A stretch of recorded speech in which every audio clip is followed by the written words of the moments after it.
Alrighty, we are back with some Final Fantasy XIV storyline. Speaking with Alice near the sunken ship, where I don't remember what we found here. There was something instrumental, I guess, to the plot for some reason, but the Whims of the Divine is the quest we are doing now. Much as I would like to return and thank Yugiri's parents for their assistance, time is of the essence. I say we make for Tamamizu at once. Hold on to it for now, Mercy. Once we arrive, present it to the Elder, and then we can finally learn how to deal with the Red Kojin. Alright. I'm just gonna spend 100 gil. Come on. God, that's hard to click. Come on. Don't put a quest so close. Ooh, I got my big black dragon. Yep. Yeah, it's surprising that any of the mounts have the swim speed, but it is nice that they did that. Because I actually came back here and could not find that Kojin outside. Like, so I think it was Sorabun who was helping us to like have our swim mount. He wasn't out there anymore later on. So, okay. Speaking with Bunchin, who I believe is their chief. You are returned, and with the Yasakani no Magatama, I trust. Indeed, that's what we got. That little blue crescent with like little eyes.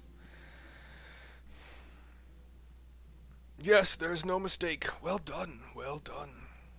So, about the Red Kojin, you said there was a way to make them retreat into the shells. Are you ready to tell us now? This is Lisa's voice, I'm sorry. I did indeed, and yes, I am. For you see, divinity resides not only in material vessels, but in individuals.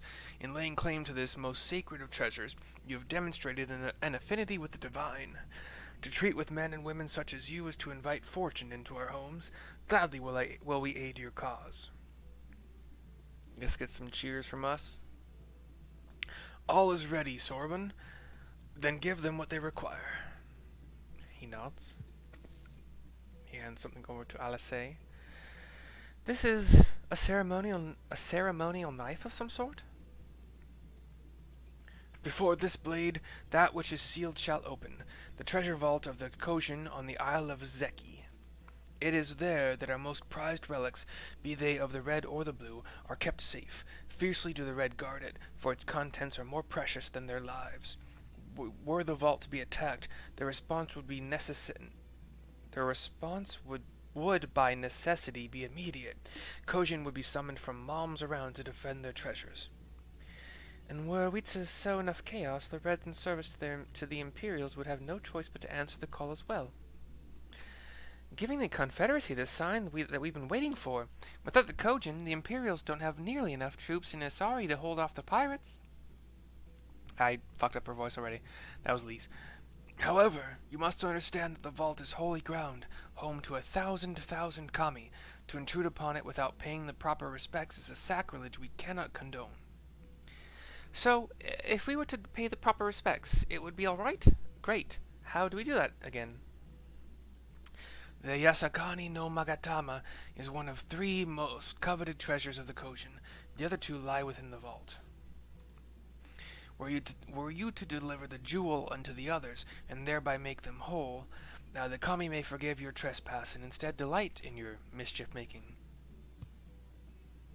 He hands over something else to me. I nod to the gals. So, if I understand that you correctly, you want us to make the sacred jewel coveted by your red brothers...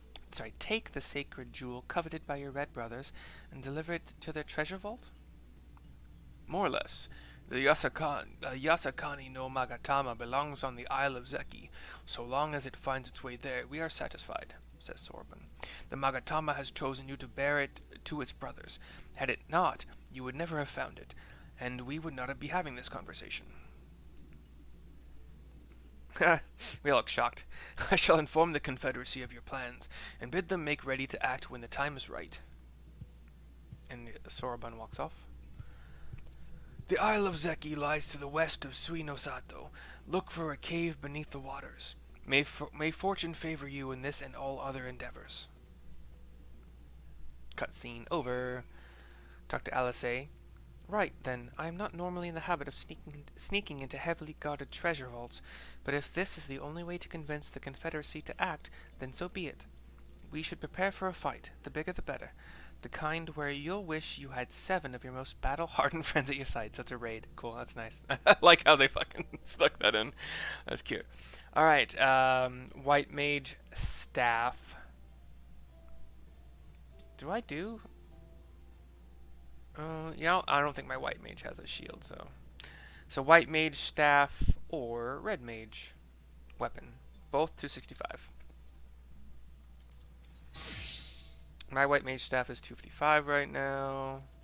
Red Mage 270. Hell yeah, cool. So White Mage gets it. Dragoon gets the experience points. But White Mage Staff it is. Crit Piety, I love that. Also, my Dragoon leveled up to 64 and learned Lance Mastery. I was gonna say Lance Mastery, like an idiot. Alright, White Mage 262 goes up to 264. I like that as well. What's Lance Mastery? Let's pop over to that super quick, eh? That's a trait, I believe. Yep. Allows for immediate... That's level 1, okay. Immediate execution of Wheeling Thrust after landing Fang and Claw. Or Fang and Claw after landing Wheeling Thrust, increasing potency by 100. Wait, what? So, if you do your 1-3-5, which gives you the damage boost of 10% for 30 seconds and a damage over time effect on the target, you can then do Wheeling Thrust, which also gives you an immediate Fang and Claw with a boosted... Ooh, 400 potency. Well, if I'm in the rear, So it's either 360 if I'm not in the correct part of the body, so either back or sides, basically. So flank or rear. Interesting. And then in the meantime, Vorpal Thrust is 400. So either I get another 400 from a boosted Fang and Claw or a boosted Wheeling Thrust, depending if I'm staying in the right place, or I get 360 instead of 260, which is still great.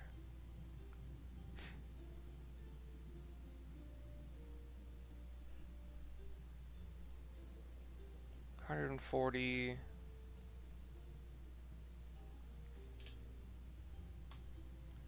So combo potency is 220. Chaos Thrust is supposed to be from the rear is also I never know that. Did I know that? I don't fucking know. So Chaos Thrust, which is my dot, is from the rear. It does better from the rear. And so does Wheeling Thrust, which is what it gives me the option to do. Cool, okay. So you start from the rear and then move to the flank for everything else, even though nothing benefits from the flank except for Fang and Claw, which is the final closer. So start from the back. Then basically the next 2 rounds of my combos are from the flank, and then you go back to the back for one more set of a better damage over time. Actually, the damage over time doesn't matter where I attack from. The actual hit does. Okay, cool. Oh, that's fun. Okay, I like that. Probably not going to be able to use it for a bit.